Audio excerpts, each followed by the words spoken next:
Hi, this is Grammy from Grammy and Grandpa Read, and today I have a book for you called Owl Moon by Jane Yolan. It was late one winter night, long past bedtime, when Pa and I went out owling. There was no wind, the trees stood still as giant statues, and the moon was so bright the sky seemed to shine. Somewhere behind us, a train whistle blew, long and low, like a sad, sad song. I could hear it through the woolen cap Pa had pulled down over my ears. A farm dog answered the train, and then a second dog joined in. They sang out, trains and dogs, for a real long time, and when their voices faded away, it was quiet as a dream. We walked on toward the woods, Pa and I.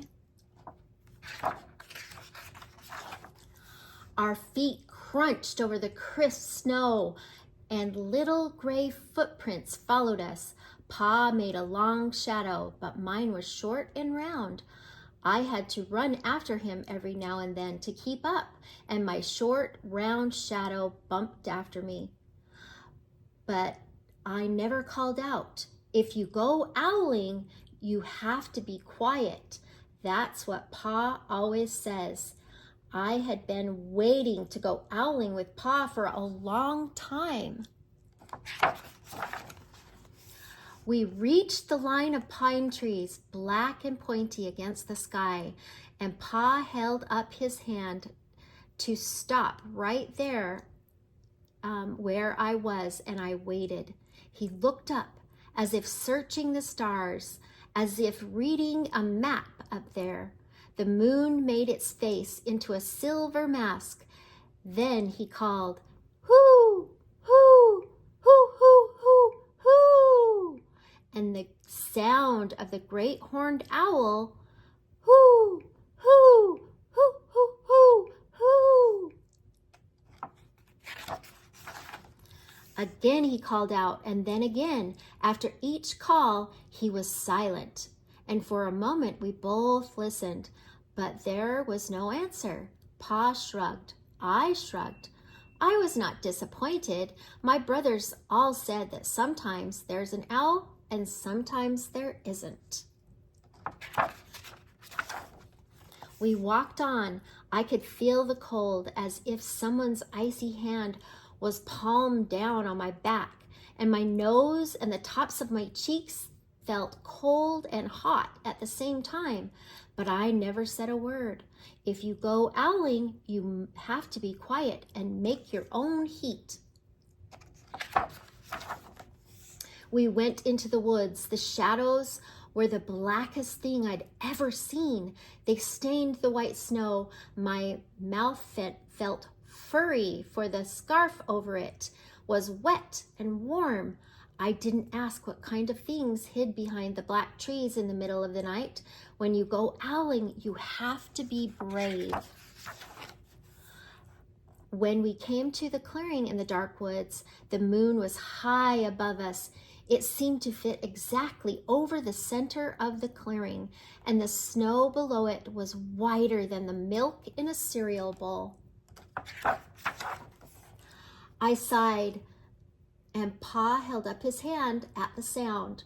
I put my mittens over the scarf over my mouth and listened hard. And then Pa called, "Hoo, hoo, hoo, hoo, hoo, hoo, hoo, hoo, hoo, hoo, hoo, hoo." I listened and looked so hard my ears hurt and my eyes got cloudy with the cold. Pa raised his face to call out again, but before he could open his mouth, an echo came threading its way through the trees. "Hoo, hoo, hoo, hoo, hoo, hoo." Pa almost smiled. Then he called back, "Hoo, hoo, hoo, hoo, hoo, hoo," just as if he and the owl were talking about supper or about the woods or the moon or the cold. I took my mitten off the scarf, off of my mouth, and I almost smiled too. The owl's call came closer, from high up in the trees on the edge of the meadow. Nothing in the meadow moved. All of a sudden, an owl shadow, part of the big tree shadow, lifted off and flew right over us.